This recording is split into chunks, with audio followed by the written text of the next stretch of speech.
My parents told my 10-year-old daughter there was no room for her at the Christmas table. She stood on their porch holding a bag of gifts she'd wrapped herself, and they closed the door. She walked almost 2 miles home in 28-degree darkness to an empty house. When I found out, I didn't scream. I made one phone call. 5 hours later, my parents received a certified letter, and the color left their faces. My name is Audrey Ashford. I'm 34, and my daughter Nora is 10. If you're watching this, please subscribe and let me know where you're watching from. Now let me take you back to the week before Christmas, the week everything in my family quietly, permanently cracked open. That December, Nora and I were living in a one-bedroom apartment off Broad Street in Richmond. She got the bedroom, I got the couch. The radiator made a ticking sound every 40 minutes like a metronome nobody asked for, and the kitchen faucet had a drip I'd learned to sleep through. It wasn't much, but it was ours, temporarily at least. I was mid-divorce. My ex, Ryan, had filed for primary custody 3 months earlier, and my attorney had made one thing very clear. The judge would be looking at stability. Stable housing, stable income, stable environment. Any disruption, any hint that Nora's home life was chaotic, and Ryan's lawyer would use it. So I kept my head down. I worked night shifts in the ER at St. Mary's, picked up extra rotations when they came, and made sure every bill was paid on the first of the month. I didn't have room for mistakes. My parents knew all of this. They knew about the custody hearing scheduled for January 3rd, and they used it the way you'd use a leash on a dog that's trying to leave. But I'll get to that. That week before Christmas, Nora was at the kitchen table every night after homework, cutting colored paper, folding cards, writing names in her round, careful handwriting. She made one for my mother, one for my father, one for my brother Kyle, one for his wife Tiffany, and 2 for their kids. She wrapped small gifts in newspaper because wrapping paper was $4 a roll, and I'd said maybe next time. She didn't complain. She just found the comics section and used that instead. On one of the cards, the one for my mother, she'd written, "Dear Grandma, I can't wait to see everyone. Love, Nora." And beside her name, a little hand-drawn sun. She always drew that. She said it was so people would feel warm when they read it. There was a framed photograph in my parents' living room, had been there as long as I could remember. My great-grandmother Ruth, standing in front of that house the day she bought it in 1987. On the back, in her handwriting, "For my family. All of them." I remember being maybe 12, visiting Grandma Ruth at the house, and her putting her hand on my shoulder and saying, "This house is mine, Audrey, remember that." I didn't understand why she said it that way, like she was planting a flag. I would understand later. My mother, Janet Ashford, was 60 years old and had never met a room she couldn't control. At church, she was the woman who organized the potluck, remembered everyone's birthday, brought casserole to every funeral. Neighbors called her a saint. She liked that.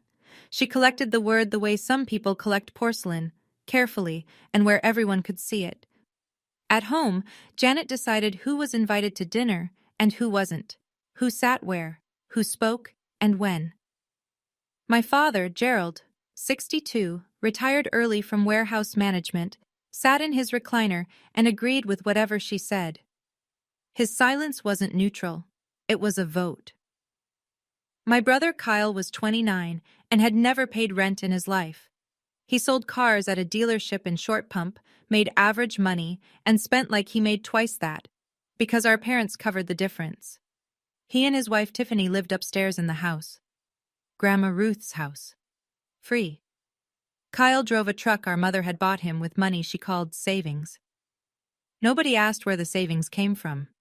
Me? I paid for nursing school with loans and night shifts at a diner.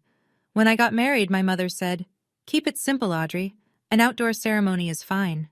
When Kyle got married, she booked a $15,000 venue. When I filed for divorce, she said, "A woman should know how to keep her husband." When Kyle and Tiffany nearly split 2 years ago, she said, "Tiffany needs to be more patient with him."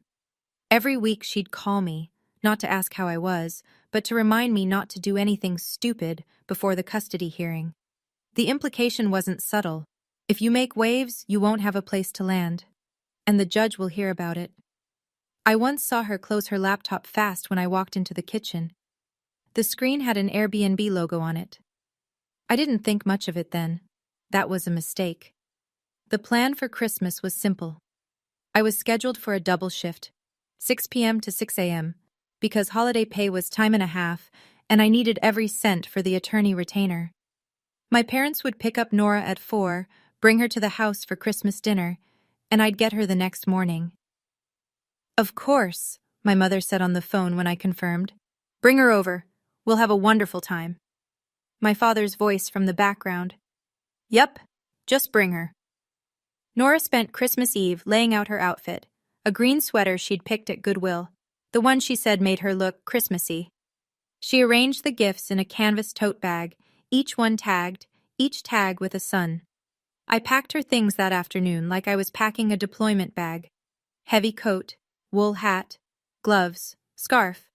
I slipped a granola bar into her pocket in case dinner ran late, and I put something else in there, an old phone of mine.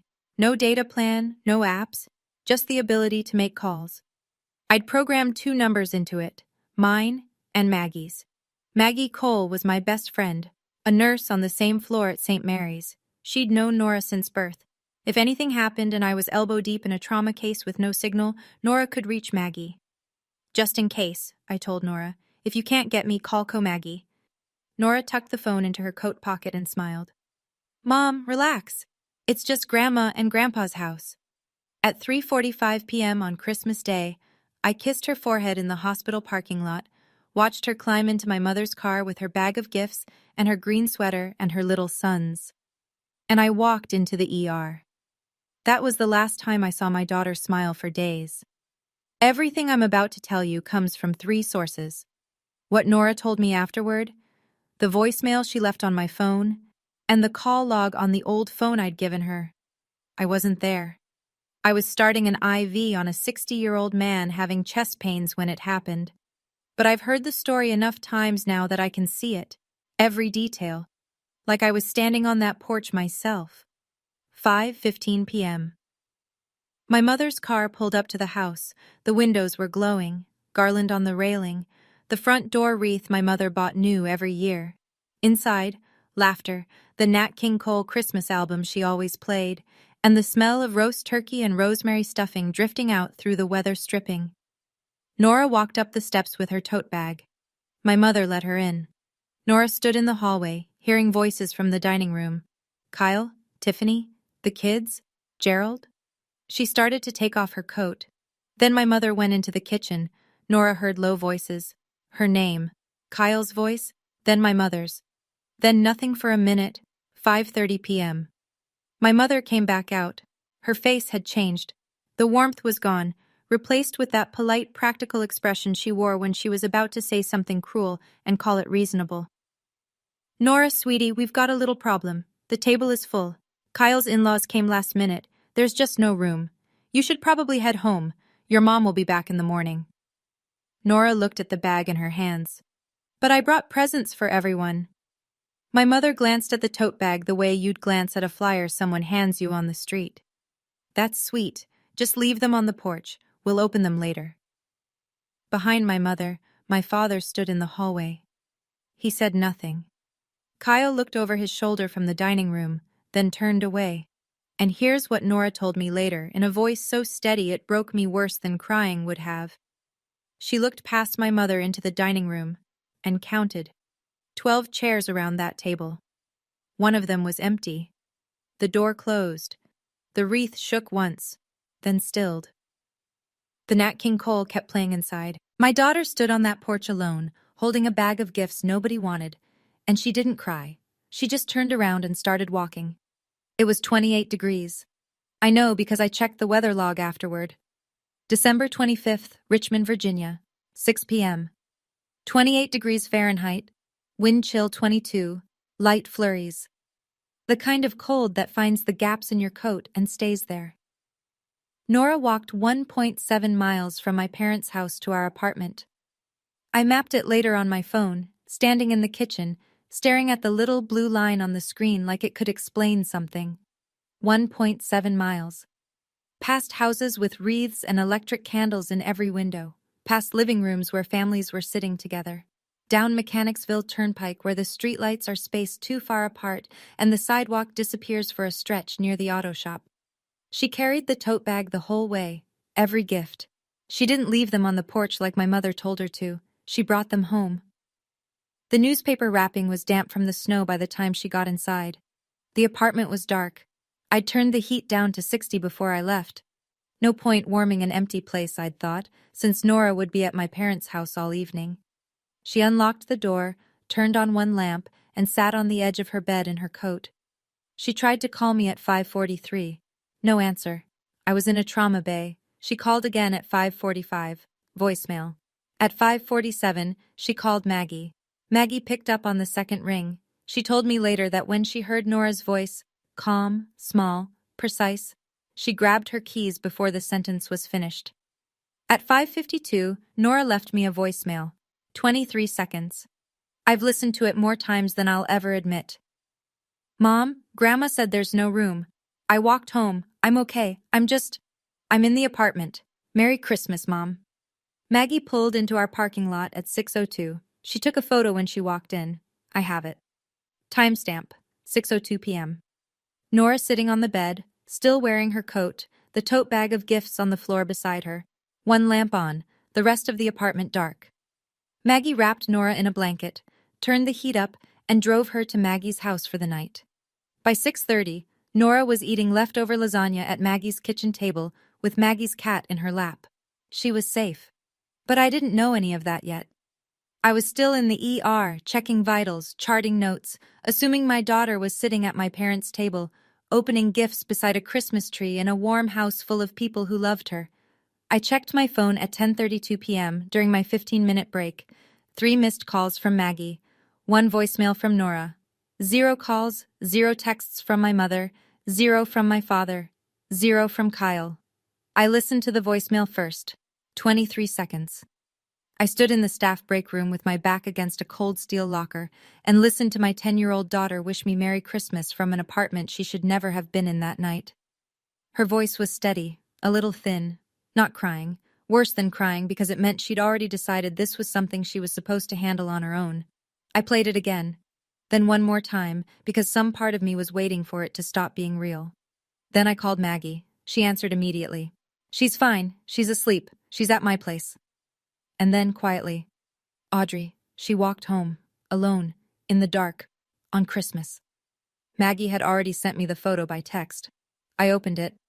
My daughter, still in her coat, sitting on the bed, one lamp on, that bag of gifts on the floor. Timestamp, 6:02 p.m., December 25th. I looked at that image for a long time. I looked at the way the light hit only half her face, and the way the rest of the apartment behind her was just nothing. Dark furniture, no tree, no music, no people. I said, "Thank you, Maggie. I'll finish my shift." She paused. "Audrey, I'll finish my shift," I said again. And I did. I went back to the floor. I charted meds and changed dressings and spoke to patients in the calm, even voice they train you to use when everything is falling apart and you are the one person in the room who cannot afford to show it. I did not call my mother. I did not call my father. I did not call Kyle. There was nothing left to discuss. From that point on, there was only paperwork. When my shift ended at 6 a.m., I sat in my car in the hospital garage for maybe 4 minutes, engine running, heat on, phone in my hand. I scrolled through my contacts and stopped at one name. Ruth Ashford. I didn't call yet. Not at 6 in the morning. But I would. And when I did, things would begin moving in a direction my parents had never once imagined, because they had spent 18 years in a house they thought was theirs, and they had never bothered to read the paperwork that said otherwise. My mother called me at 8:14 the next morning, December 26th. I know the exact time because I was recording. Virginia is a one-party consent state. That means as long as one person in the conversation knows it's being recorded, it's legal. I knew. I pressed record before I pressed answer. I'd learned that much from working intake in the ER.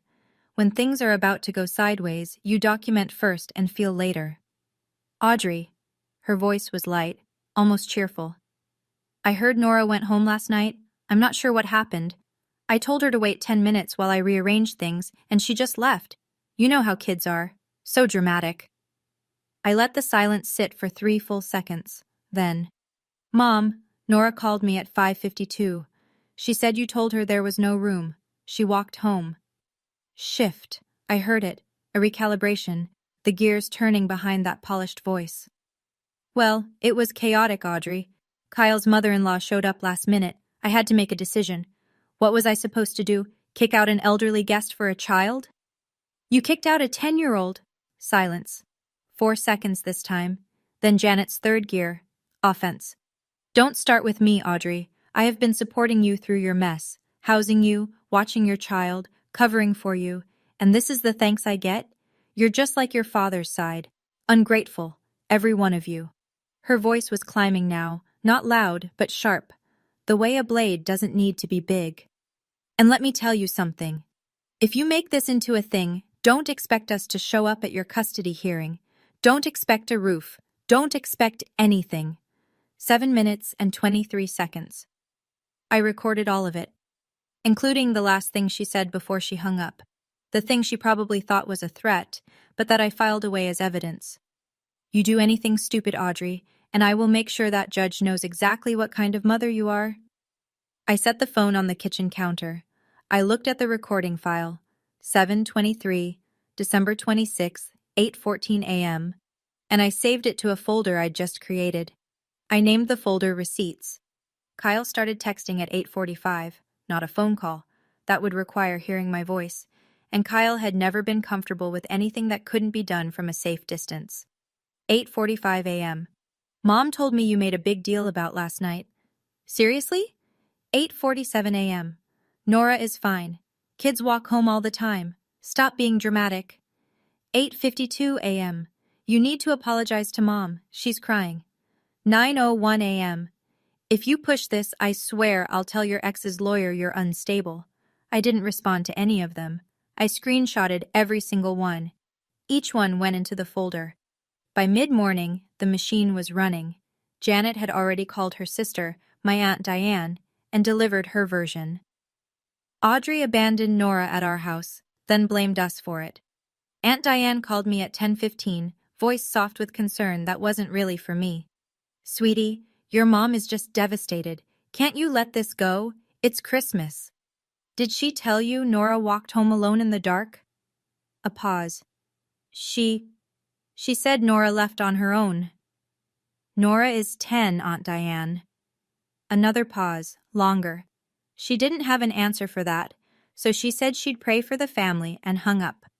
I was putting my phone down when it buzzed one more time. Kyle again. But this message was different. The kind of mistake that only happens when someone is texting 2 conversations at once and sends the wrong one to the wrong person. 9:22 a.m. from Kyle, meant for Janet. Don't worry, Mom, she won't do anything. She needs us for the custody thing. She's trapped.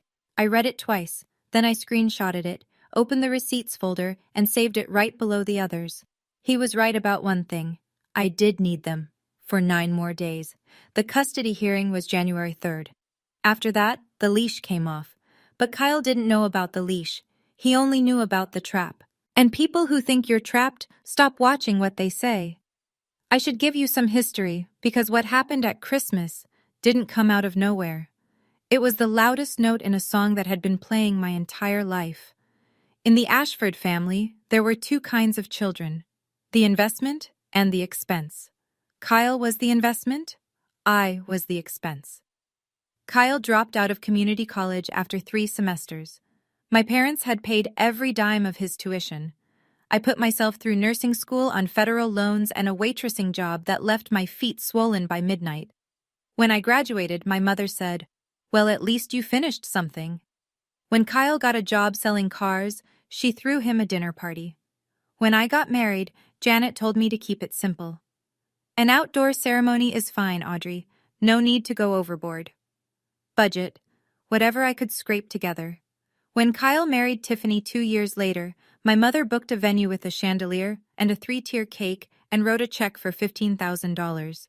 She called it an investment in his future. When my marriage fell apart, she said, "A woman should know how to keep her husband." When Kyle and Tiffany nearly separated, that bad stretch with the credit card debt, she said, "Tiffany needs to learn patience." And then there was how they treated Nora. Kyle's 2 kids, Braden, 5, and Harper, 3, were my babies. Janet posted them on Facebook every week, matching outfits at Easter, pumpkin patch in October, my mother's grandchildren front and center. Nora was Audrey's kid, or sometimes just the girl. Last Christmas, the one before this, Nora had been placed at a folding card table in the hallway while everyone else sat at the main table. When she asked why, my mother said, "The big table is for immediate family, Nora." Nora looked at her. "Am I not immediate family?" My mother changed the subject. I swallowed it. I was 2 months into the divorce filing, sleeping on a couch, and terrified that one wrong move would cost me my daughter in family court. So I swallowed it the way I'd been swallowing things from that family for 30 years. But someone else heard about that moment. Through a phone call I didn't even know had happened. Grandma Ruth. She'd heard, and she hadn't said a word. Not yet. She was waiting. I just didn't know for what. Let me tell you about the house. It was a 3-story colonial on a tree-lined street in the near suburbs of Richmond. White siding, black shutters, wraparound porch. My great-grandmother Ruth bought it in 1987 with cash from 40 years of bookkeeping and a pension from the Henrico County school system. She raised her son, my grandfather, there. When he passed in 2003, she stayed another 2 years. In 2005, she set up a living trust, put the house in it, and named herself trustee. The trust document had one guiding clause I wouldn't read until much later. The property shall serve the family, all members, without exclusion.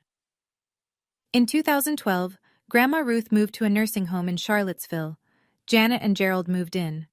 No lease, no rent. Just a verbal understanding that they'd look after the place. Kyle and Tiffany took the upstairs 3 years after that. Also free. Also no lease. 18 years my parents had lived in that house without paying a dollar.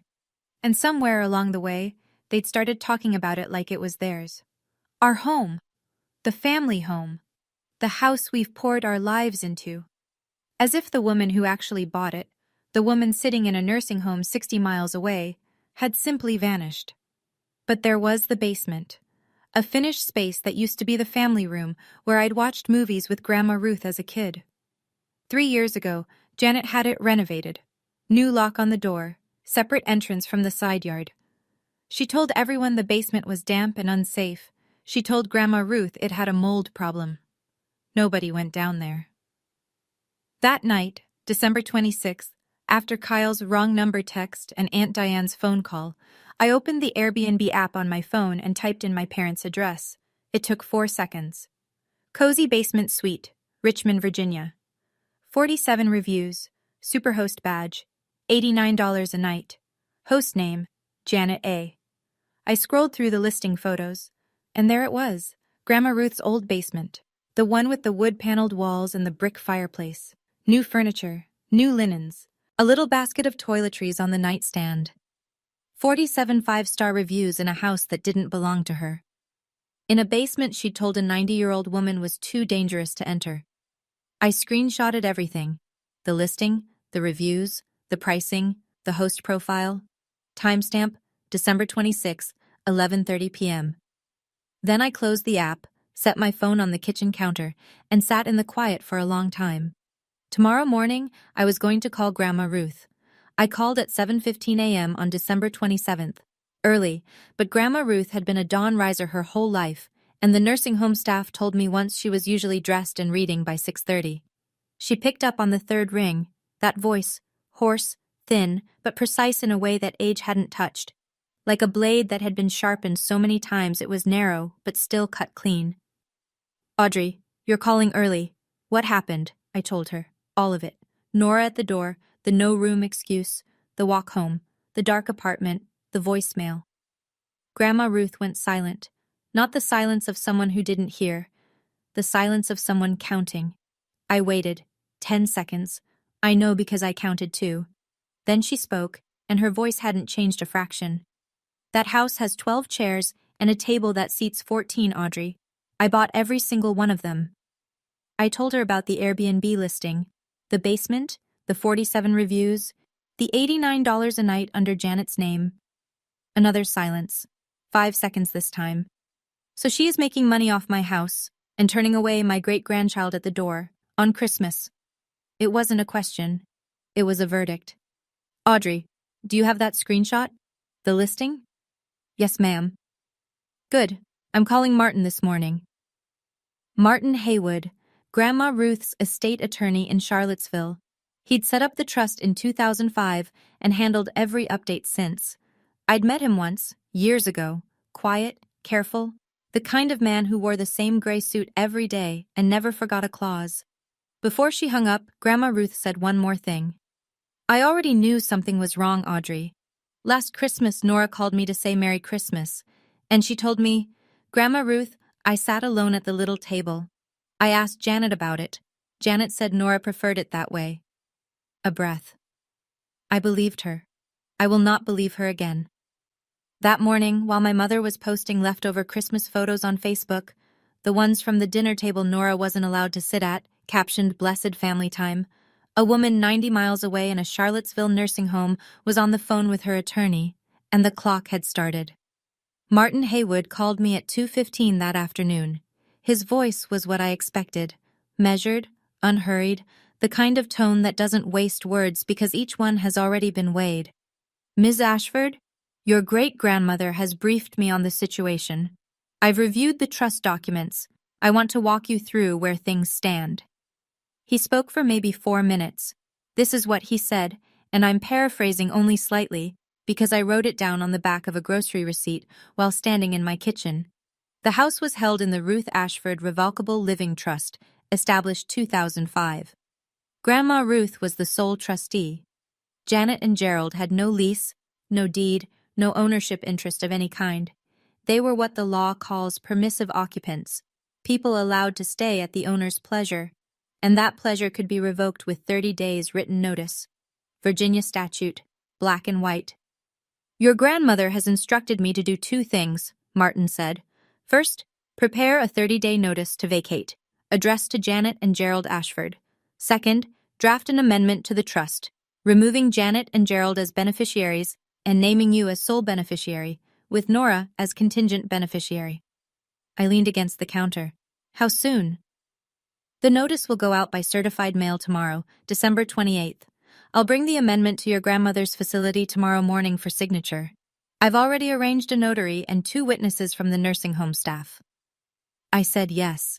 Then he added something that made me grip the edge of the counter. Ms. Ashford, there's the secondary matter. If Janet has been generating rental income from trust property without the trustee's knowledge or consent, that may constitute conversion of trust property income.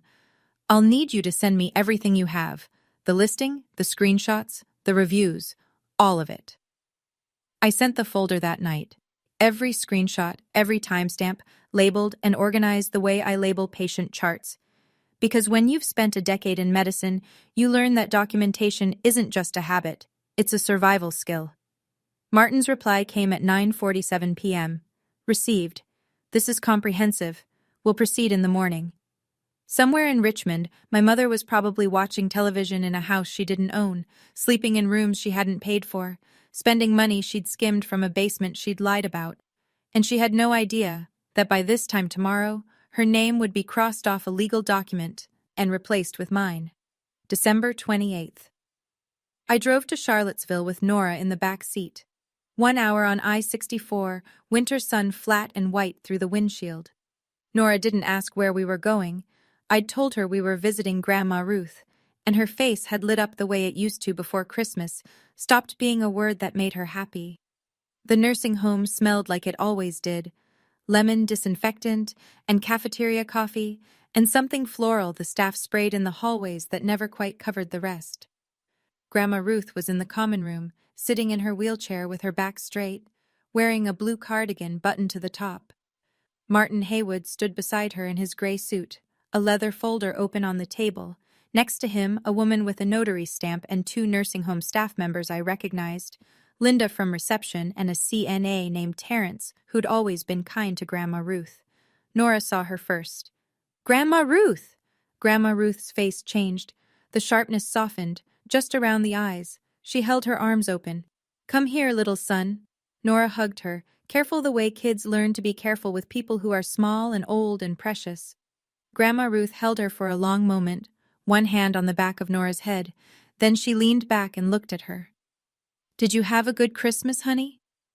Nora hesitated, looked at me, looked back at Grandma Ruth. "It's okay," Grandma Ruth said. "The next one will be different. I promise you that." Then she turned to Martin and nodded once. "Business." Martin read the amendment summary aloud. Steady, formal, every word precise enough for a courtroom. Janet Ashford and Gerald Ashford, removed as beneficiaries. Audrey Ashford, named sole beneficiary. Nora Ashford, named contingent beneficiary. The house, the trust assets, the whole structure Grandma Ruth had built over 40 years of careful saving, redirected. Grandma Ruth signed with a hand that shook slightly, but never hesitated. The notary stamped. Linda and Terence signed as witnesses. Martin slid the 30-day notice across the table next. Grandma Ruth signed that too. Then she asked for a piece of paper. Not the legal kind, just a sheet of lined notebook paper from Linda's desk. She wrote in a hand that was looser than it used to be, but still legible, still hers. "Janet, I gave you my home so my family would always have a place. You turned away a child on Christmas. That is not what my home is for. Ruth." She folded it, slid it into the envelope with the notice, and looked at Martin. "Send it." Martin sealed the envelope, addressed it. "Certified mail, return receipt requested." Before we left, Grandma Ruth held my hand, her grip still surprisingly firm, and said something I carry with me. "I'm 89, Audrey. I've buried a husband, a son, and 2 friends this year alone. But I am not too old to protect what's mine, and Nora is mine." By 4 p.m. that afternoon, a sealed envelope was sitting in a blue USPS collection box outside the Charlottesville post office, addressed to Janet and Gerald Ashford, stamped certified, and heading south toward Richmond. That night, after Nora was asleep, I sat at the kitchen table with my laptop open and the apartment quiet around me. The radiator ticked, the faucet dripped, and I built a case. I organized the receipts folder the way I organize patient charts at the hospital. Chronological, labeled, nothing missing, nothing out of order. Every file had a date, a source, and a one-line description. The voicemail, 23 seconds, December 25th, 5:52 p.m. The photo Maggie took, Nora on the bed in a dark apartment, timestamp 6:02 p.m. The recording of Janet's phone call, 7 minutes 23 seconds, December 26th, 8:14 a.m. Kyle's texts, all 5 of them, including the one he sent to the wrong person. Aunt Diane's call, noted with time and summary. The Airbnb listing, 47 reviews, $89 per night, host name Janet A., superhost. The listing photos, Grandma Ruth's basement with new furniture, new linens, and a basket of complimentary toiletries in a room an 89-year-old woman had been told was too damp to enter. I pulled up the reviews and read through them, one by one, looking for details. Most were routine. Clean space, great location, responsive host. But one, posted 6 months earlier, caught my eye. "Wonderful stay. Janet even showed us family photos in the living room. Such a warm, welcoming home." Family photos. In the living room. She'd invited strangers into Grandma Ruth's house, shown them our family pictures on the wall, and played the gracious hostess, all while making money she had no right to, in a home she had no claim to, with photographs of a family she'd just shut the door on. I emailed Martin the full folder at 11:15 p.m. His reply came at 11:47. Received. I'll include the Airbnb documentation in the supplementary demand letter. The demand letter. That was the second envelope, the one Martin said he'd send after the first one landed. The notice would tell my parents to leave. The demand letter would tell them how much they owed. I closed the laptop and sat in the dark kitchen for a while, listening to the radiator and the faucet and the sound of Nora breathing in the next room. 2 envelopes. One was already in the mail. The other was being drafted, and my parents didn't know about either. January 3rd. 9 days after Christmas, the day the lock came off. Richmond Family Court, 2nd floor, courtroom 2B. Fluorescent lights, beige walls, the American flag hanging limp beside the judge's bench. I sat at the petitioner's table in a navy blazer I'd bought at a consignment shop and pressed the night before, my attorney beside me. Ryan sat across the aisle with his lawyer, arms crossed, jaw tight, looking at me like I was a problem he'd already solved in his head. The hearing lasted 40 minutes. My attorney presented the file: stable employment, 12 years as an ER nurse at St. Mary's, current lease on the apartment, character references from 2 supervisors and Nora's school counselor. A letter, the one Martin had prepared, confirming that I would be moving into a family-owned property in the near future, as beneficiary of the Ruth Ashford Revocable Living Trust. Stable housing, stable income, stable life. Ryan's attorney tried to argue instability, the small apartment, the night shifts, the divorce itself. But he had nothing concrete, no evidence of harm, no evidence of neglect, and the one card my mother had threatened to play, calling me an unfit mother, never materialized. Janet didn't show up. She didn't submit a statement. I don't know if she chose not to, or if she was too busy dealing with the certified mail envelope that had arrived at her door that very morning. USPS tracking confirmed. Delivered January 3rd, 1:23 p.m., signed by J. Ashford. The judge ruled at 10:40 a.m., full physical custody to me. Ryan would have scheduled visitation every other weekend and alternating holidays. The judge signed the order, the clerk stamped it, and my attorney handed me a copy. I walked out of that courthouse holding 2 pieces of paper. One said my daughter was mine. The other, the trust amendment, said my silence was over. That same morning, back in Richmond, a mail carrier had walked up my parents' porch steps and left an envelope that required a signature. My mother had signed for it at 1:23 p.m., probably expecting a late Christmas card, or a bill, or one of those charity solicitations she always threw away without reading. She wasn't throwing this one away. Janet called me at 1:47 p.m., 24 minutes after she opened the envelope. I know because I was sitting in my car in the courthouse parking lot, still holding the custody order, when my phone rang and her name appeared on the screen. I let it ring 3 times, then I answered. Her voice was different now. Not the smooth, managing Janet from 2 days ago.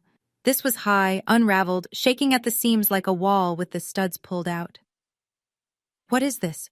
What did you do? This says we have to leave in 30 days. This is our house, Audrey. I watched a woman cross the parking lot with a stroller, bundled against the cold. I let Janet's words settle into the air between us, and then I said evenly, "It's Grandma Ruth's house. It's always been Grandma Ruth's house. Your grandmother is senile. She doesn't know what she's signing. I will contest this. I will take this to court. She was evaluated by her physician last week, Mom. She's competent. The amendment and the notice are both valid. It's been reviewed." I heard Gerald in the background, muffled, agitated. Then his voice closer, like he'd taken the phone. "Audrey, this is ridiculous. We've lived here for 18 years. You can't just—" "I didn't. Grandma Ruth did. You have 30 days. He went quiet. Janet grabbed the phone back. "Where are we supposed to go?"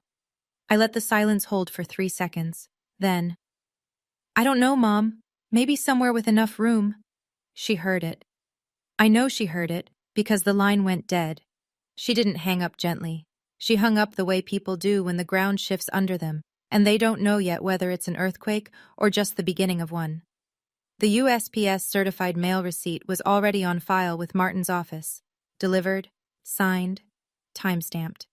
The 30-day clock had started, and there was no unsigned version of that letter, no take-back, no, "let's talk about this over dinner." Just a legal document in a sealed envelope with a handwritten note from an 89-year-old woman who remembered exactly how many chairs were around that table. I started the car, pulled out of the courthouse lot, and drove to pick up my daughter from school.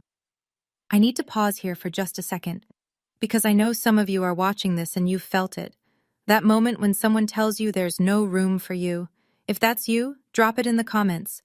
And if you haven't subscribed yet, now's a good time. Because what Janet did next? I still can't believe it. Let me keep going. My mother's first instinct wasn't to apologize. It wasn't to call Grandma Ruth. It wasn't even to call a lawyer. Not yet. Her first instinct was to perform. January 4th, one day after the notice arrived, Janet posted on Facebook. Public. Not friends only. Public. She wanted reach. Please pray for our family. Our eldest daughter has been manipulating her elderly grandmother, a 89-year-old woman in a nursing home, to take away our home. We have poured our hearts and our lives into this house for nearly 2 decades. We are devastated. Please keep us in your thoughts and prayers. 67 reactions, 34 comments, hearts, crying faces, praying hands. Oh, Janet, how awful. Stay strong, honey. Some children don't know what they have until it's gone. One woman from Janet's church group wrote, "This is just heartbreaking. Your family is in our prayers." 3 people called me heartless without knowing my name. Not one of them knew a child had walked home alone in the dark because of the woman they were praying for. Kyle jumped in, his comment pinned under the post, "My sister is trying to steal our inheritance. Don't be fooled." Then Janet called the pastor, Pastor Whitfield, a kind man, genuinely, but a man who only ever heard one side of anything that happened in my mother's orbit. He called me that evening, voice careful, measured. "Audrey, your mother is really struggling. Maybe we could all sit down and—" "Pastor Whitfield, did my mother tell you she turned my 10-year-old daughter away from Christmas dinner?" Pause. She said it was a misunderstanding. I have the voicemail my daughter left me from an empty apartment that night. It's 23 seconds long. Would you like to hear it? He didn't answer that question. He said he'd pray for the situation. I thanked him and hung up. I screenshotted the Facebook post. The comments, Kyle's reply, the timestamps. All of it went into the receipts folder. I did not post a response. I did not comment. I did not correct a single person publicly. There would be a time for the truth to be heard. But it wouldn't be on Facebook, and it wouldn't be on my mother's terms. Martin was already drafting the second letter. The first week of January felt like standing in an open field while something circled overhead. 4 relatives called me in 5 days. Every one of them had talked to Janet first. Every one of them used the same script, like they'd been handed a pamphlet at the door. "Just apologize, Audrey. Think about your parents' age. You're tearing this family apart." Aunt Diane called again. "Sweetie, can't you just come to dinner and sort this out? Your mom is beside herself." I said, "Diane, did she tell you about the Airbnb listing? The one where she rented out Grandma Ruth's basement for 3 years without telling her?" Diane went quiet. Then, I don't know anything about that." Then she said she had to go. Nobody asked about Nora. Not once. Not a single relative, in 5 days of phone calls, asked how a 10-year-old was doing after being told she didn't belong at her own family's Christmas table. Tuesday night, Maggie came by after our shifts overlapped. She brought pizza and a bottle of cheap wine and sat on my kitchen counter like she'd done since we were 22. Nora was already in bed. "You're not crazy," Maggie said, chewing crust. "You're not the villain. That voicemail exists. Those screenshots exist. Reality is not up for a vote." Grandma Ruth called every evening that week. Short calls, 2-3 minutes. Her voice steady like a handrail on a staircase you're afraid to climb. "Martin is handling it. You just hold on." One night, she told me something I hadn't heard before. In 1978, my mother-in-law told me I wasn't welcome at Thanksgiving dinner. She said I didn't cook well enough to sit at her table. I was 28 with a baby. I remember the walk to the car. I remember the cold. Her voice thinned, just slightly. I swore no woman in my family would feel that again. I'm keeping that promise. That same night, I was tucking Nora in when she said it. Quiet. Not dramatic. Not tearful. Just the words, laid on the pillow like a question she'd been carrying too long. "Mom, does Grandma not like me because I'm a problem?" I held her. I held my daughter in that small bedroom with the radiator ticking and the city humming outside, and I said, "You are not a problem. You have never, ever been a problem." She nodded into my shoulder. She didn't ask again. But I lay awake that night staring at the ceiling, and I made a decision that was already made. This would never happen to her again. Not from them. Not from anyone. Janet hired a lawyer in the second week of January. Not an estate attorney, not a trust specialist. a general practitioner from a strip mall office off Midlothian Turnpike, whose website had a stock photo of a gavel and the tagline, "Fighting for Your Rights." His name was Gary Luskin, and his first move was to send Martin a letter on letterhead, so thin you could read through it. My clients, Janet and Gerald Ashford, have established continuous residency at the above address for 18 years. They have maintained the property, paid utilities, and made improvements consistent with an implied tenancy. The 30-day notice issued by your client is defective and unenforceable. Martin called me the next morning. If I hadn't known him, I might have mistaken his tone for boredom. But it wasn't boredom. It was the calm of a man who'd been doing this for 3 decades and had seen this letter 100 times before. Implied tenancy requires evidence of rent payment or a written lease. Your parents have neither. They are permissive occupants. The notice stands. Martin's reply to Luskin was 4 pages. Attached, a certified copy of the trust deed showing Ruth Ashford as sole owner and trustee. A physician's letter from Dr. Rivera at the nursing home confirming Grandma Ruth's cognitive competency. The signed, notarized trust amendment. And, like a grenade tucked politely into the last exhibit, a summary of the Airbnb listing, the Superhost badge, the 47 reviews, and an estimated income calculation. The final paragraph of Martin's letter read, "Should your clients wish to dispute this notice in court, we are prepared to file an unlawful detainer action. We also intend to pursue a separate claim for conversion of trust property income in the estimated amount of $52,000. We welcome the opportunity to present the Airbnb revenue documentation before a judge." Martin told me what happened next. Luskin called him, not in writing this time, on the phone. The bluster was gone. "Mr. Haywood, I need to be honest with my clients. If you can prove that Airbnb income..."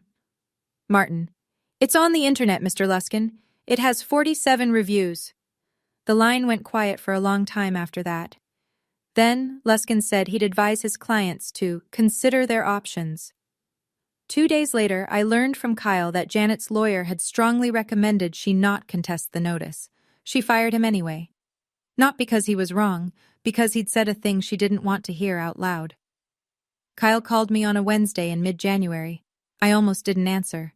Not out of spite, but because his name on my screen had come to feel like a weather alert for a storm I was already standing in. But I picked up, and the voice on the other end was different. The swagger was gone. What was left sounded like someone who'd just done the math and didn't like the total. "Audrey, listen. I didn't know about the Airbnb thing. That was all Mom. I just live here. You can't put me out on the street. I have 2 kids. Kyle, you've lived in a house you don't own, rent-free, for 5 years. You told me I was trapped. You threatened to call my ex's lawyer. And you sat at that table on Christmas while your 10-year-old niece was told there was no room for her. Don't call me about your kids." Silence. Then the old Kyle flickered back. "This is insane. You're using an old woman to get back at us. Grandma Ruth doesn't even know what she's signing." She knew exactly what she was signing. She said 12 chairs and a table for 14. She counted. She remembers. He hung up. 20 minutes later, I saw the message on the family group chat. "Kyle, in all caps, Audrey is destroying this family. She has turned great-grandma against us. This is elder abuse. Elder abuse. Because a 90-year-old woman had decided to protect a 10-year-old one." I screenshotted it, sent it to Martin. His reply was 2 sentences. "Noted. Mrs. Ruth's physician affidavit and the notary witnesses will address any competency challenge. Let them file if they'd like." What Kyle didn't know, what none of them knew, was that Grandma Ruth had already anticipated this. Back on December 28th, when Martin brought the amendment to the nursing home, he'd also brought a signed affidavit from Dr. Rivera. It stated, in medical language, that left no room for reinterpretation, that Ruth Eleanor Ashford was alert, oriented to person, place, time, and situation, and fully competent to manage her legal and financial affairs. Dated, signed, notarized, filed with the trust documents. My mother called me a manipulator. My brother called it elder abuse. But the paper trail told a different story. And paper doesn't flinch when you raise your voice at it. At the end of January, 3 weeks into the 30-day notice, Janet drove to Charlottesville. I wasn't there. I didn't learn the details until Grandma Ruth told me that evening, and Martin confirmed the rest through the nursing home's incident report, which he'd requested a copy of. So I'm telling you what happened the way it was told to me, by two people who had no reason to embellish. Janet walked into the nursing home lobby at 11:40 a.m. She was wearing what she always wore to make an impression, the beige wool coat, the pearl studs, the look of a woman who volunteered at church and expected every door to open accordingly. She approached the front desk. "I'm here to see Ruth Ashford. I'm her granddaughter-in-law." Linda, the same Linda who had witnessed the trust amendment signing, looked at her screen, then back at Janet. "I'm sorry, ma'am. Ms. Ruth has updated her visitor authorization list. Your name is not on it." Janet's smile didn't break, not right away. "There must be a mistake. I've known her for 30 years. I'm family." "I understand, ma'am, but we follow the residents' expressed wishes. I'm not able to authorize this visit." The smile cracked. Janet asked for a supervisor. The supervisor said the same thing, politely, firmly, the way healthcare workers learn to do when someone powerful is not used to being told no. Janet began to cry, or at least to produce the sounds and posture of crying. She stayed in the lobby for 12 minutes. When it became clear that tears were not going to unlock the door, the supervisor said, "Ma'am, if you're unable to leave on your own, we'll need to contact security." Janet left. From the parking lot, she called Gerald. I know this because Grandma Ruth heard from Linda what Janet said in the lobby on her way out, loud enough that 3 other visitors turned around. "That girl has poisoned her against us." Then Janet tried something else. She called Grandma Ruth directly. Grandma Ruth answered. She told me she let Janet talk for about 15 seconds, the usual opening. "Grandma Ruth, please, there's been a terrible misunderstanding. We love you, we would never—" Then Grandma Ruth spoke. "There was no misunderstanding, Janet. You turned away a child, my great-grandchild, on Christmas, in my house, and then you rented out my basement for money you never told me about." Janet started to stammer. "That's not— I was going to— This conversation is over. Talk to Martin." And she hung up. The nursing home visitor log, stamped, dated with Linda's initials, recorded Janet's visit and denial.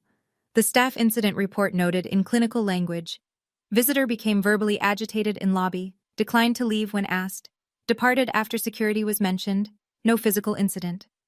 One more piece of paper, one more timestamp, one more entry in a file that was getting thicker by the day. The second envelope arrived on February 3rd, certified mail, return receipt requested. Same process, same mailman, same porch steps. But this time it wasn't a notice to vacate, it was a demand letter, and the number at the bottom had a comma in it. Martin had spent 2 weeks building the financial case.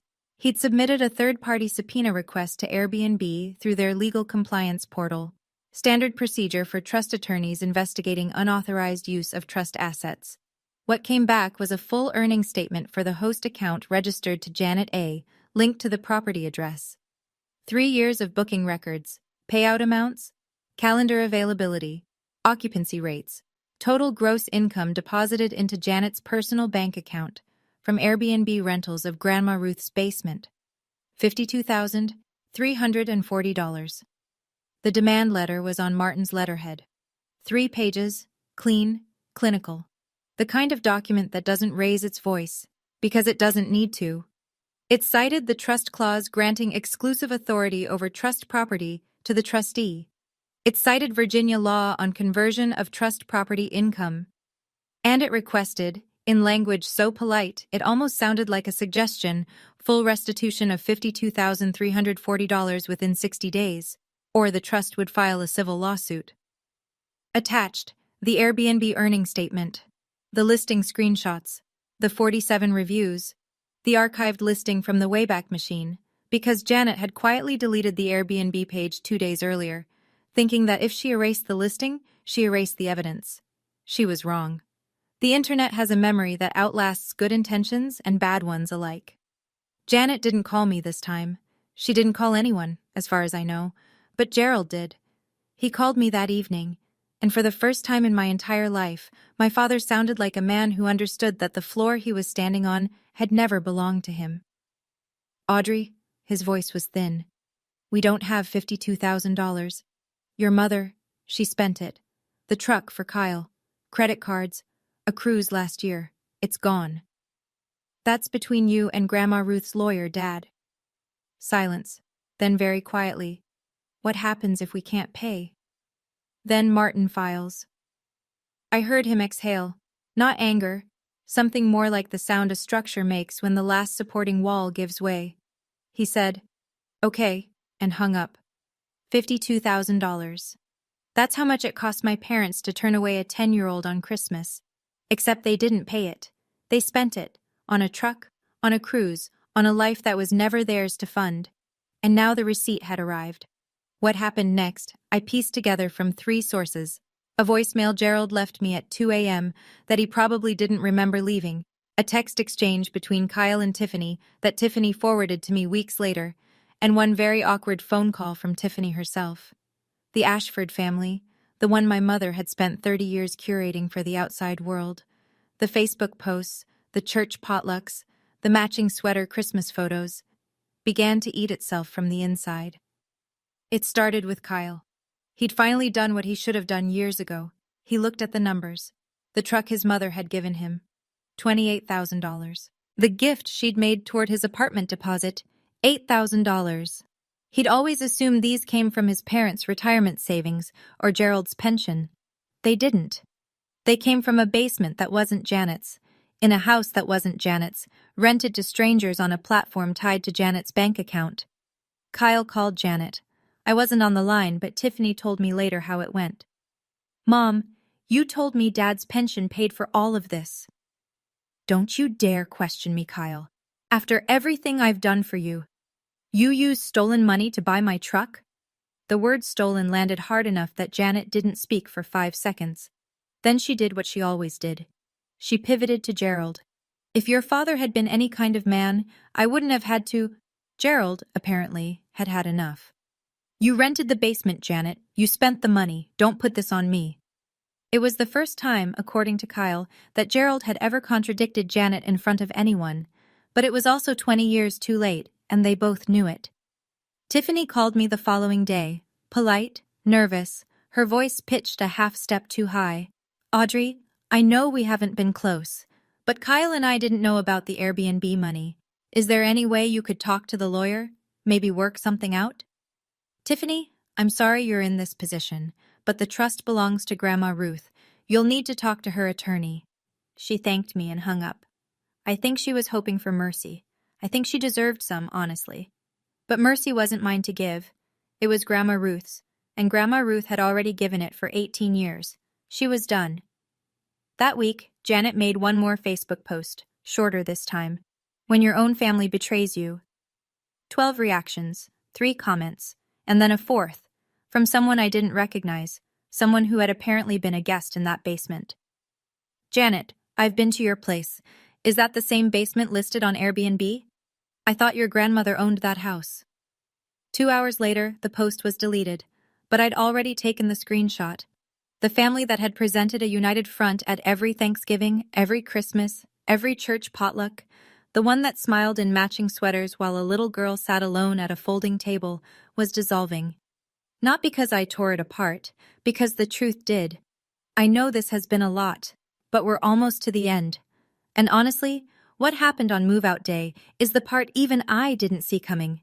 If you're still here, hit subscribe and drop a comment. Have you ever watched someone's public image fall apart when the truth finally came out? Stay with me. The 30-day deadline fell on February 2nd. I know because I'd counted every single one of those days the way a nurse counts drip rates, precisely, with a quiet awareness that the wrong number could change everything. Martin emailed me the evening before. "Deadline is tomorrow. If they don't vacate, I'll file the unlawful detainer action with the General District Court on Monday morning." I drove by the house that afternoon. I didn't stop. I didn't pull into the driveway. I just slowed down as I passed, the way you slow past an accident on the highway, not because you want to look, but because something in you needs to know. Both cars were in the driveway, lights on in the kitchen. The wreath from Christmas was still on the door, dried out, browning at the edges. Nobody had taken it down. They weren't leaving. That evening, Janet texted me. Not a phone call this time. Just 6 words on a screen. "We're not leaving. This is home." I forwarded it to Martin. His reply: "Filing Monday." Kyle at least had read the room. He and Tiffany had found an apartment in Short Pump. Small, 1 bath, the deposit paid by Tiffany's parents. Kyle had texted me the day before, his last message in what had become a very short thread. "I moved out. I'm done with this. But you should know. Mom is telling people you're going to have her arrested." I didn't respond. That same week, I'd noticed that the Airbnb listing had vanished from the platform. Janet had deleted it, scrubbed the page, removed the photos, taken down the reviews. She probably thought that if the listing didn't exist, the evidence didn't either. But Martin's paralegal had already captured the full listing through the Wayback Machine. Archived pages, cached reviews, host profile, everything. And the Airbnb earnings statement, obtained through the legal subpoena, existed independently of the website. You can delete a listing. You can't delete a bank deposit. Monday morning, Martin Haywood walked into the General District Court in Richmond carrying a filing folder 3 inches thick. And inside that folder was 30 days' worth of silence, 47 reviews worth of evidence, and one 89-year-old woman's refusal to let her family be redefined by the people who'd stolen from it. The filing went in on a Monday. Martin submitted the unlawful detainer action with every exhibit attached: the trust deed, the 30-day notice with its certified mail receipt and USPS tracking confirmation, the physician's capacity letter, the trust amendment, and, as a supplementary exhibit, the full Airbnb documentation. The clerk stamped it, assigned a case number, and scheduled the hearing for 10 days out. Virginia moves fast on unlawful detainer. The law doesn't like ambiguity about who owns a house and who doesn't. Wednesday afternoon, a process server walked up the porch steps of Grandma Ruth's house and knocked on the front door. Gerald opened it. The server handed him 2 copies of the summons, one for him, one for Janet, and had him sign the acknowledgement of service. Gerald looked at the papers, then at the server, then back at the papers. His face, the server noted in the affidavit of service filed the next day, went gray. Janet wasn't home. She was at the grocery store, which meant Gerald had to deliver the news himself. I don't know exactly what that conversation looked like, and I don't need to. I know the result. Janet called Pastor Whitfield. She called Aunt Diane. She called 2 cousins. She worked the phones like she always did, pulling the levers of sympathy she'd installed over 30 years of casseroles and prayer chains. But this time, the machine didn't respond the way it used to. Pastor Whitfield told her gently that he'd spoken with me and heard the voicemail. He suggested reflection. Aunt Diane didn't pick up. One cousin asked, "Janet, is it true about the Airbnb thing?" And Janet hung up on her. And then there was Mrs. Palmer. Dorothy Palmer, 71, lived 3 doors down from Grandma Ruth's house. She'd been there almost as long as the house itself. She'd watched Janet and Gerald come and go for 18 years, and she had seen something on Christmas night that she hadn't understood until now. She called me that Thursday evening. Her voice was soft, Virginian, cautious in the way people are when they're about to say something that's been sitting in their chest for 5 weeks. "Audrey, honey, I need to tell you something. Christmas night, I was on my porch bringing in the recycling, and I saw your little girl walking down the sidewalk, alone, carrying a bag, in the cold. I almost called the police. I should have. I didn't know what was happening. I thought maybe she was going to a friend's house but it didn't feel right. It didn't feel right. And I didn't do anything, and I am so sorry." I thanked her. I meant it. And I told her that if she was willing, Martin might ask her to provide a written statement. She said yes before I finished the sentence. The hearing was on a Thursday. General District Court, Richmond.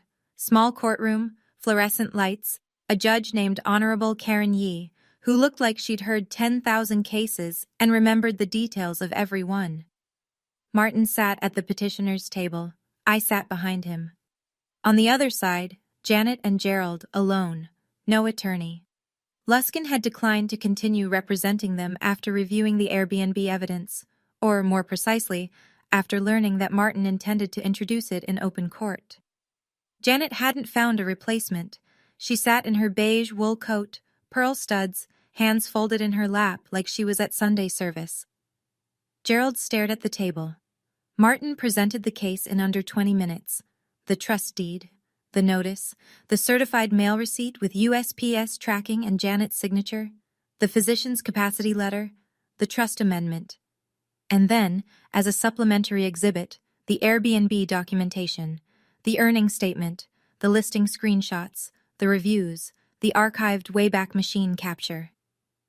Judge Yee reviewed the file. Then she looked at Janet. "Ma'am, do you wish to respond?" Janet stood. She smoothed her coat. "Your Honor, we have maintained that house for 18 years. We are family. This is a family disagreement, and I believe it can be resolved privately." Judge Yee looked at the file again, then back at Janet. "Ma'am, did you receive rental income from the trust property?" Janet's hands tightened on the edge of the table. That was just a small... Did you or did you not receive rental income from property held in a trust for which you are not the trustee?"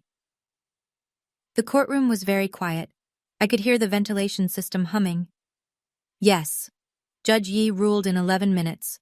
Writ of possession. Janet and Gerald Ashford were ordered to vacate the premises within 10 days. Regarding the Airbnb income, the judge noted that the trust had standing to pursue a civil claim for conversion and recommended the parties either mediate or proceed to circuit court. Janet cried. Not the performative kind she'd deployed in the nursing home lobby, real tears, the kind that come when you realize the script you've been reading from your entire life doesn't have any more pages. Gerald sat beside her, hands on his knees, looking at the floor. Martin gathered his documents. I stood and walked out through the double doors into the hallway, where the light was gray and flat and unremarkable. No dramatic music, no slow-motion moment, just a woman holding a court order in a manila folder, walking toward the elevator. The judge didn't raise her voice. She didn't have to. The documents spoke for themselves. They always do, when you take the time to keep them. They moved out on a Saturday in mid-February. I know because Maggie drove past the house that afternoon. I'd asked her to, not because I needed to witness it, but because some part of me needed to know it was real. A rented box truck in the driveway. Gerald carrying lamps and boxes. Janet directing him from the porch in her coat, arms crossed, mouth align. Neighbors watched from porches and driveways, the way people do when something private becomes public. Not with glee, just with that quiet, careful attention that comes from knowing a street story just changed. Maggie told me one detail that stayed with me. Janet took everything, the furniture, the kitchenware, Kyle's old trophies from the upstairs shelf, the Christmas dishes she'd used for the dinner Nora wasn't allowed to attend. She took the curtains, she took the bathroom mirror she'd hung over the sink. But she left the photograph. The framed one, Grandma Ruth standing in front of the house in 1987, the writing on the back that said, "For my family." All of them. It was still on the wall when they locked the door behind them. Maggie sent me a text at 3:14 p.m. They're gone. I went to the house the next morning. Nora was with me. The place was cold. They'd turned the thermostat down before they left, one final small act of pettiness in a long catalog of them. The rooms were empty, dusty in the corners, sunlight falling through bare windows onto hardwood floors Grandma Ruth had picked out almost 40 years ago. I found the photograph in the living room, still hanging, slightly crooked. I took it down, wiped the glass with my sleeve, and hung it back, level, center, where it belonged. Janet and Gerald rented a one-bedroom apartment in Midlothian. $1,400 a month, first rent payment in 18 years. The unlawful detainer judgment was now part of their court record, which meant any future landlord who ran a background check would see it. Martin had informed them that the $52,340 claim remained active. If they didn't agree to a repayment plan within 60 days, the trust would file in circuit court. She took the Christmas dishes. She left the photograph. I suppose she knew which one she'd earned and which one she hadn't. We moved in at the end of February. Nora carried her backpack up the porch steps, the same steps she'd stood on Christmas night holding a tote bag full of gifts, and stopped at the front door. She looked at me. I looked at her. "This is ours?" she asked. "This is Grandma Ruth's," I said. "She's letting us take care of it." Nora nodded, like that made perfect sense to her.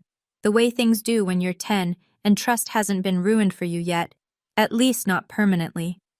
She picked the upstairs bedroom, the one with the window that looked out over the backyard, where Grandma Ruth had kept a vegetable garden in the 70s. The room was bare, just walls and light, but Nora walked in and spun around once with her arms out like she was testing the space, and I stood in the doorway and watched her and didn't try to name what I was feeling because I knew if I did, I'd lose it. Martin finalized the paperwork. The trust remained in Grandma Ruth's name. She was still trustee, but I was now the named beneficiary and custodian of the property. I would pay the property taxes, maintain the house, carry the insurance. It was responsibility, not a gift. I understood the difference, and I was grateful for it. I called Grandma Ruth that evening on FaceTime. The nursing home staff helped her prop the phone on her tray table. She watched Nora taping a hand-drawn sign to her bedroom door, Nora's room with a little sun in the corner. "The little sun is home," Grandma Ruth said. That week, I enrolled Nora in an art class at the community center on Saturdays. She'd stopped drawing after Christmas, not dramatically, not as a statement, just the way light dims when you close a curtain. She stopped carrying her sketchbook. She stopped putting suns on things. The first Saturday, she came home with a sheet of butcher paper rolled under her arm. She unrolled it on the kitchen table, and I saw what she'd made. A house, with a big table in the center, and 14 chairs drawn carefully around it. Each chair had a name tag. Grandma Ruth, Mom, Co-Maggie, Mrs. Palmer. And in the middle, the chair with the best view of the window, Nora. She didn't draw herself at a little table anymore. She drew herself at the big one, and every chair had a sun on it. I also did something for myself that month, something I probably should have done years earlier. I found a therapist, not because I was broken, but because 30 years of a family like mine leaves patterns you don't even see until someone shows them to you. The first session, I sat in a chair that was nicer than any furniture in my old apartment and told a woman with kind eyes and a box of tissues that I'd spent my whole life trying to be small enough to keep the peace. She said, "And how did that work out?" I almost laughed. "It didn't." "No," she said, "it never does." In March, a letter arrived, not certified, not from a lawyer, just a regular envelope with my mother's handwriting on the front, the loops careful and deliberate the way they always were when she wanted to look composed. I opened it at the kitchen table while Nora was at school. "Audrey, I'm your mother. This has gone far enough. Can we talk?" 8 words. No apology, no acknowledgement of what she'd done to Nora, or what she'd done to Grandma Ruth, or what she'd done with $52,000 that wasn't hers. Just, "Can we talk?" As if the problem was a conversation that hadn't happened, rather than a decade of choices that had. I folded the letter, slid it back into the envelope, and put it in the receipts folder. Same folder, same system, same shelf. It lived next to the voicemail transcript and the Airbnb screenshots and the court filing and every other document that told the real story of what family had meant in the Ashford house. I didn't respond. I didn't block her number either. If she wanted to reach me, she could go through Martin. That was the boundary. And the boundary was not a punishment. It was a door that worked the way doors are supposed to. You could knock, but you couldn't just walk in and rearrange the furniture. Grandma Ruth called me the same week. She sounded tired but clear, the way she always did, like someone who had made peace with most things and was working on the rest. She said, "I'm not angry at Janet, Audrey. I'm disappointed. But I won't let disappointment stand above my great-granddaughter's safety. Not ever." Spring came slowly that year. Nora rode her bike on the sidewalk out front.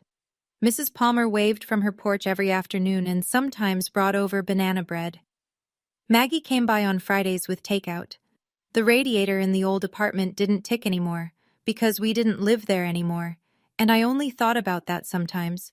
Late at night, sitting on Grandma Ruth's porch, the same porch where my daughter had stood in the cold 5 months earlier, holding a bag of gifts for people who told her she wasn't worth a chair. I think about what Nora said that night in the apartment, when she asked if she was a problem, and I think about the drawing she made in art class, 14 chairs, each one labeled, each one with a sun. Family isn't a table you're seated at. It's how people treat you when they think no one is watching. And someone was always watching. A 10-year-old girl with a bag of gifts and a memory that doesn't forget. She's 11 now.